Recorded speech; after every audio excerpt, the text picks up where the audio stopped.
पाणी पुरवठा योजनेत खोडा घालणाऱ्या ठेकेदाराला वाचवण्यासाठी शर्तीचे प्रयत्न. शेवगाव. प्रतिनिधी सज्जाद पठाण. लोकप्रतिनिधींवर आर्थिक तडजोडींचा गंभीर आरोप. शिवसेना नेते अरुण मुंढे यांचा दावा. पुरावे सादर करण्याची तयारी. शेवगाव.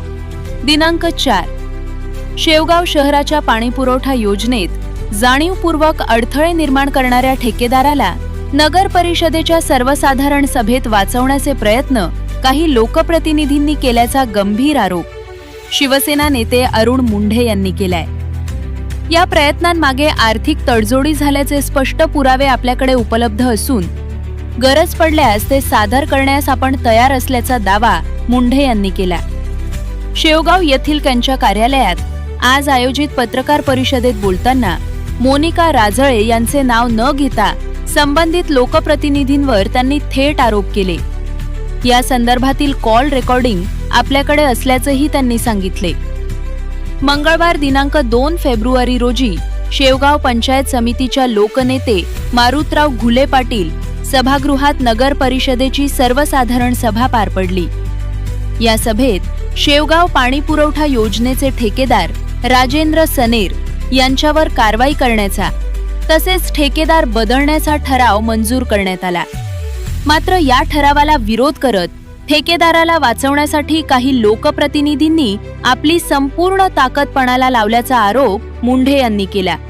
या लोकप्रतिनिधींनी सभेच्या 1 दिवस आधीच शेवगाव शहरात ठाण मांडून काही नगरसेवकांची आर्थिक तडजोडी केल्याचे पुरावे आपल्याकडे असल्याचे मुंढे यांनी सांगितले. जे लोक कालपर्यंत पाणीपुरवठा योजना पूर्ण व्हावी यासाठी आपल्यासोबत लढत होते तेच लोक आर्थिक व्यवहार करून अचानक विरोधात गेले असा आरोपही त्यांनी यावेळी केला. मुंढे पुढे म्हणाले की शेवगाव शहरासाठी प्रस्तावित नवीन पाणीपुरवठा योजनेत आतापर्यंत तब्बल 7 वेळा तांत्रिक बदल करण्यात आले. अनेक वर्षांपासून नगर परिषदेचे ठेकेदार असलेले राजेंद्र सनेर हे प्रत्यक्षात केवळ 3 वेळाच शेवगाव शहरात आले. तसेच या योजनेत 25 ते 30 लहान मोठ्या वस्त्या ठेकेदारानं वगळल्यामुळं ही महत्वाकांक्षी योजना पूर्ण होऊ शकली नाही. अशा परिस्थितीत लोकप्रतिनिधींना नेमके काय साध्य करायचे असा सवाल उपस्थित करत या संपूर्ण प्रकाराचा आपण तीव्र निषेध करीत असल्याचे अरुण मुंढे यांनी स्पष्ट केले. नमस्कार. 2 दिवसापूर्वी शेवगाव नगरपालिकेची मासिक सभाचं आयोजन केलं होतं आणि ते मासिक सभा पार पडली. त्या मासिक सभेच्या आधी खूप काही ड्रामा करण्यात आला. जे विषय आपण घेतले होते मासिक सभेत शेवगाव शहरच्या त्या नगरपालिकेच्या भविष्याच्या गावाच्या अनुषंगाने आपण विषय घेतले होते. त्याच्यामध्ये मेन मध्ये नगरपालिका जे पाणी पुरवठा विषय आहे त्या पाणी पुरवठ्याचे कन्स्ट्रक्शन मानव सेवा सनेर म्हणून त्यांना काढण्यासंदर्भातला विषय घेतला होता. नगरपालिका गेली 5 वर्षापासून 3 किलोमीटर 4 किलोमीटर गावाच्या बाहेर आहे ती आत घेतली पाहिजे. तो लोकांचा खूप मोठा अडचणीचा प्रश्न आहे आणि जागा भाड्याने घेऊन त्याला आत शिफ्ट केले पाहिजे तो एक विषय होता. शेवगाव नगरपालिकेचे जे डीपीआर मधल्या प्रशासनाच्या काळात त्याला डेव्हलपमेंट प्लॅन तो खूप चुकीचा. जिकडं वस्तीच होऊ शकत नाही तिथं येलो झोन आणि जिकडं वस्ती वाढत चालली तिकडे ग्रीन झोन.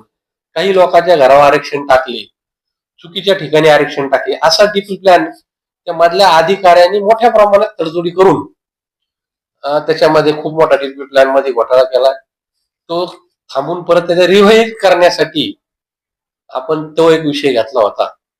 असे बरेचसे लोकांच्या भविष्याच्या साठी जे आता घडल्यानंतर परत त्या सुधारणा होणार नाही तेच आता सुधारून घेण्यासाठी आपण विषय घेतले.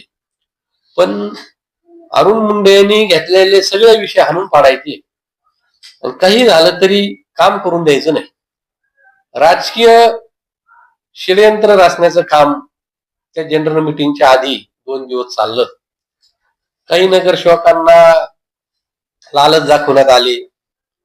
मला तर कळलं त्याच्यात आर्थिक तडजोडी केल्या की तुम्ही ठरावाच्या विरोधात भूमिका घ्या आणि सगळ्यात मोठा विषय, लोकप्रतिनिधींनी नगरसेवकांना फोन करून सांगितलं, त्या मतदारसंघाच्या लोकप्रतिनिधी, की तुम्ही विषय मंजूर होऊन देऊ नका, मला मदत करा.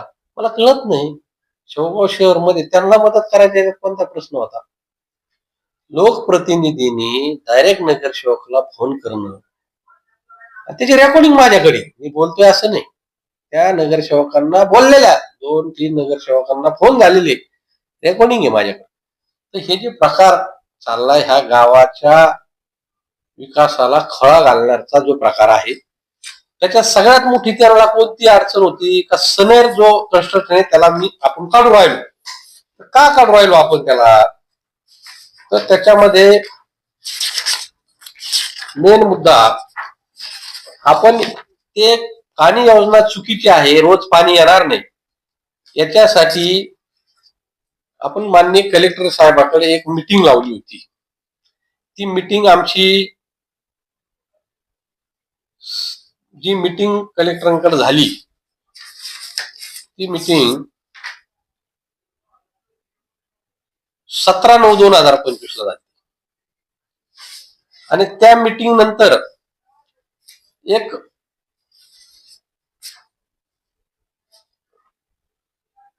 कलेक्टर साहेबांनी एक समिती नेमली. ही समिती, त्या समितीमध्ये 3 अधिकारी नेमले होते. एक कार्यकारी अभियंता, महाराष्ट्र जीवन प्राधिकरण मंडळ अहिल्यानगर, उपकार्यकारी अभियंता, कार्यकारी अभियंता गणेश भोंगवडे आणि उपकार्यकारी अभियंता सतीश बडे. आणि त्याच्यात नंतर पाणी पुरवठा मनोनी सरण अभियंता पाथरी नगर परिषद सचिन राजभोज, असे हे लोक निवडले. त्या समितीने पाहणी केल्यानंतर एक अहवाल दिला. ह्या योजनेमध्ये अहवाल आलेला आहे, आमच्या ज्या भूमिका आहेत का, सर्व पक्षीय कृती समितीने सुचवल्याप्रमाणे व अस्तित्वात गावठाण झोन मध्ये काही भाग हा क्षेत्र ठिकाणी दिलेल्या सूचनेप्रमाणे इतर झोन मध्ये जोडण्याबाबत करणे संयुक्तिक आहे. जोडण्याबाबत म्हणजे ते भाग झोन मधील टाक्याच्या क्षमतेनुसार लोकसभा वितरण व्यवस्थाची विभागणी करणे आवश्यक आहे, जेणेकरून सर्व ठिकाणी एक दाबाने पाणी जाईल. प्रकल्प सल्लागार संस्था यांनी झोनिंग सुधारित करावे, नगरपालिका सल्ला करून अंतिम करावे. झोनिंग करताना टाक्याची क्षमता, संबंधित टाक्याद्वारे पाणी पुरवठा, लोकसंख्येचा विचार करून आवश्यक बदल करावे. तसेच सर्व पक्षीय कृती समितीच्या चर्चा दरम्यान उपस्थित मुद्द्यानुसार क्षेत्रीय ठिकाणी पाहणी करण्यात येईल. म्हणजे त्यांनी पाईपलाईनच्या नव्याने समांतर पाईप टाकणे, पाईपलाईन नव्याने समांतर पाईप टाकणे आवश्यक आहे. समांतर पाईप टाकल्याने सर्व झोन मधील नळ धारकांना पाणी योग्य दाबाने जाणे शक्य होईल. याबाबत प्रकल्प सल्लागार यांनी आवश्यक बदल करावे. प्रकल्प सल्लागार यांनी नप यांना 10 दिवसात आवश्यक बदल करून संकल्पना सादर करावेत, जेणेकरून योजना कार्यान्वित करताना उशीर होणार नाही. म्हणजे सूचना तर केल्या, काय काय करायचं ह्या सूचना केल्या, आता बराच विषय, पण ते 10 दिवसात सादर करा. कारण योजना ऑलरेडी उशीर झालेला आहे, 18 महिन्याची मुदत आहे, तुम्ही याच्यात बदल करा. आता हे कधी पत्र काढलं? 31/10/2025 ला. आणि आज तारीख किती आहे?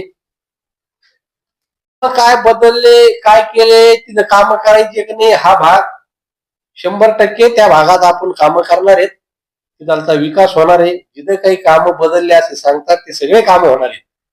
परंतु त्यांना जे काम बदलले सांगतात लोकांना, त्यांना ते का सांगत नाही का हा सनेर इतक्या दिवसाचा पाणी योजनेचं वाटोळ करू राहिला, त्याला बदलायला तुम्ही का विरोध करता? नगरपालिका गेल्या 5 वर्षापासून गावाच्या 3 किलोमीटर बाहेर आहे, ती गावात आणण्यासाठी तुम्ही का विरोध करू राहिले? तुम्ही ह्या गावामध्ये डीपी प्लॅन जे चुकीचा झाला, तो डीपी प्लॅन सुधारण्यासाठी आपण भूमिका घेतली असताना तुम्ही त्यासाठी का विरोध करू राहिले? हे प्रश्न खरोखर आता निर्माण झालेले. आपण 25 विषय वेगवेगळ्या गावाच्या प्रश्नावर घेतलेले. नवीन पैसे काही उपलब्ध करणं, नवीन निधीच्या मागणीचा असन, नगरपालिकेच्या इमारतीचा विषय असन, शेवगावमध्ये नगरपालिकेत नवीन इमारत बांधणं, त्यासाठी जागा मागणीचा विषय, आपण पीडब्ल्यूडी जागा मागणीचा विषय केला. असे बरेचसे विषय ते आपल्याला मार्गी लावायचे. काल जो प्रकार झाला आणि त्याच्यामध्ये हिरिरीने लोकप्रतिनिधी भाग घेऊन प्रयत्न केला की नगरपालिकेच्या सगळ्या विषय हे हाणून पाडले गेले पाहिजे. नेमकं याच्यात साध्य काय करायचंय की अरुण मुंडे याला थांबायचं आणि याला कसंच काम करून द्यायचं हे युवर असणार. जर लोकप्रतिनिधी आणि जे काही लोक गावातले स्थानिक नेते आहेत त्यांची जर असेल तर हे दुर्दैव आहे. कारण मी माझ्यासाठी काम नाही करू राहिलो, मला गावासाठी काम करायचंय. म्हणून मी विनंती करीन की असा प्रकार भविष्यात जे काही विधानचे निवडून आले नगरसेवक आणि चुकीच्या लोकप्रतिनिधीच्या भूमिकेला बळी पडू नये.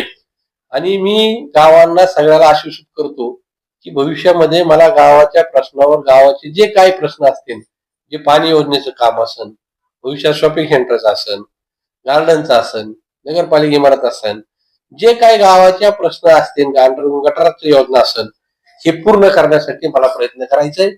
सनेरला आपण पाणी योजना आणि भुयारी गटार योजना या दोन्ही विषयावर बाहेर काढलं. त्याचं कारण असं आहे की पाथडीमध्ये भुयारी गटार पूर्ण झाली, आपल्याकडे अजून ती फाईलच मंत्रालयाकडे फिरती, पण काळजी करू नका, ते सुद्धा आपण मार्गी लावणार आहेत.